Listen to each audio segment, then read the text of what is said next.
Storytelling has never really been a core part of the Pokemon experience. Of course, as the series has progressed, Game Freak has gotten better at including an enjoyable plot into their games.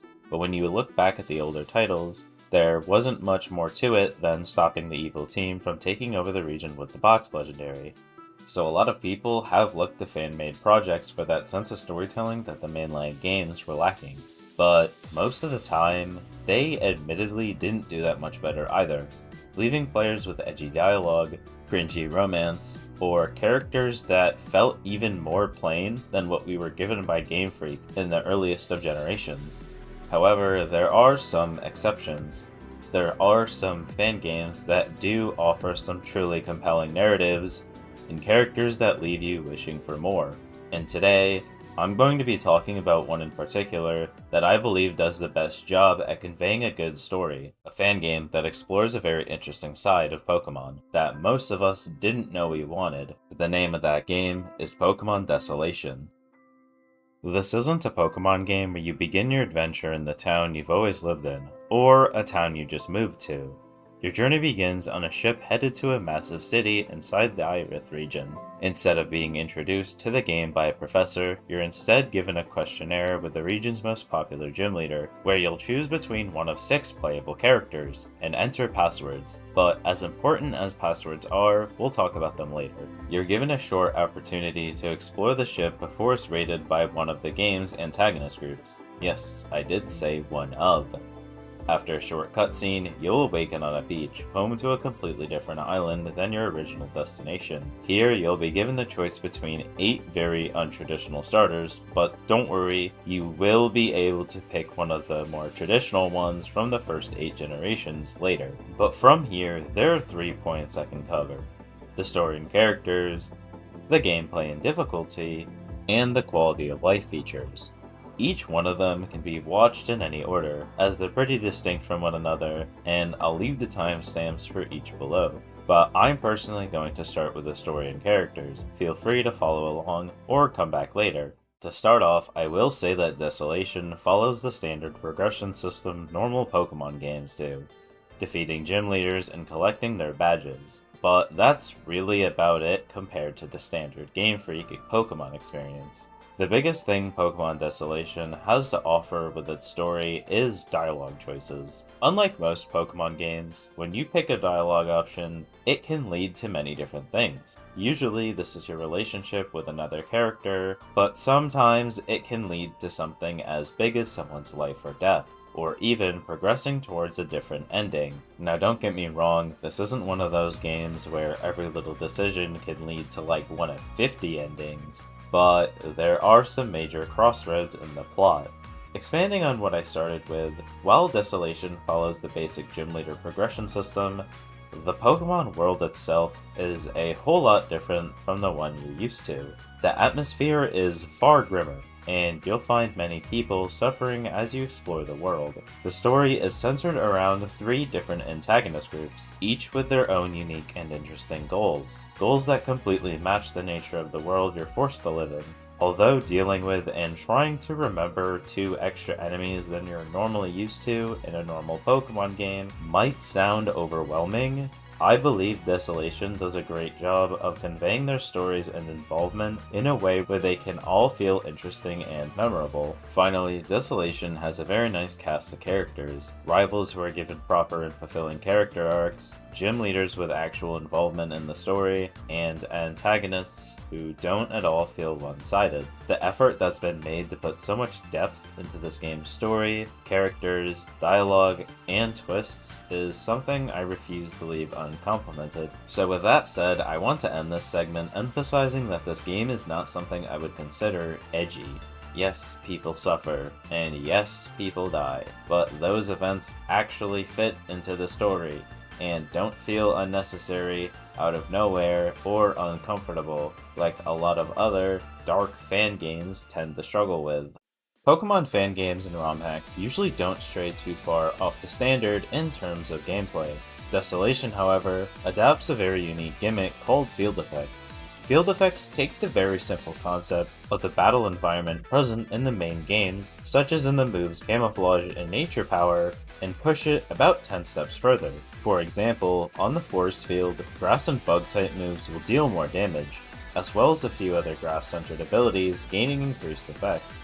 You can also change the field by burning the forest down with a strong fire type move. Another similar example would be the Factory Field, where electric type moves have their power increased, but can be switched to a short circuit field with moves like Discharge and Earthquake. There are currently 28 fields in the game, each one being very unique and fun to play around, and gym leaders will often take advantage of these, providing a unique challenge for the player. Speaking of challenges, Desolation is definitely harder than the main series games, and most of the fan games I've played in general. But interestingly, that difficulty isn't thrown in your face right at the start of the game. It slowly builds up over time, allowing you to get more used to the new systems and gimmicks. So don't feel too worried about your Pokemon having bad EVs or IVs at the start of the game. But if you are a Pokemon veteran and feel like the game is too easy when you first begin, then don't worry, it's supposed to, and it definitely will get harder. Finally, on the exploration side of things, the Aerith region is a very fun place to progress through. The routes are very big, offering a lot of extra content to be explored if you choose to do so. However, despite their size, the routes are quite easy to navigate from start to finish if you have no interest in side quests. But if you do, then you're in for quite the treat. Side quests in Desolation, for the most part, are very easy and very rewarding. These aren't 30-minute long quests that give you some mediocre rewards, rather short and simple activities like retrieving items or winning a battle. Completing these will reward you with credits, which can be used to purchase new Pokemon, TMs, or ability capsules. Like I mentioned at the beginning, Desolation begins with a questionnaire where you can select your character and input a password. Now, at first glance, the password system is something you'd probably ignore, maybe thinking of it like a mystery gift system, but it's so much more than you could ever imagine, and allows the game to be played in so many different ways. There are two main password categories, and I'll start with the quality of life ones. You can choose to begin the game with a free EXP All, a shiny charm, a Mega Z Ring, a pack of easy EV training items, and or a bunch of mints to change your Pokemon's natures. You can also choose to play without overworld poison damage, or disable damage rolls, which if you weren't aware, is a normal Pokemon feature that randomizes your move's damage between 80 and 100% of its normal power. Finally, if you hate catching a Pokemon only for it to have terrible IVs, then you can enable a password that makes every wild Mon have 31 IVs in all stats. But let's move on to the difficulty modifiers. If you don't like your opponent using items in battle, you can disable that, but keep in mind it'll disable the option for you as well. If you feel like you're not earning enough money, you can double that gain, or if you feel like you're earning too much money, you can nerf the amount you receive. If you're worried about Desolation being too difficult, you can make all opponents have 0 IVs and EVs in all stats, and or lower their base levels by a certain percentage or value. If you're worried Desolation won't be challenging enough, then you can do the opposite, maxing out all opponents' IVs and EVs, and increasing their base levels. However, I highly suggest watching my segment about the gameplay and difficulty before making this decision. There are a few extra fun passwords, like being able to pick Eevee as your starter, but I'll leave a link to them in the description. Finally, there are two small but significant extra quality of life features I'd like to end this with. First, in every town, there exists an Audino trainer to get you up to par with the next big boss, allowing for easy access to building multiple teams. But more importantly, hidden abilities are no longer locked behind breeding, and have a chance to appear on wild and gift Pokemon. This is an especially big thing to consider when picking your starter. In conclusion, Pokemon Desolation is a very special game. The story's twists and turns will consistently keep you on your feet, longing for more answers. The field effects and biome diversity will make every part of the game feel interesting, beginning to end. Combined with the password system, I really think this game can be enjoyed by almost any Pokemon fan. And as someone who finished their first playthrough in just the first week of picking it up, I would personally put it at the top of my list.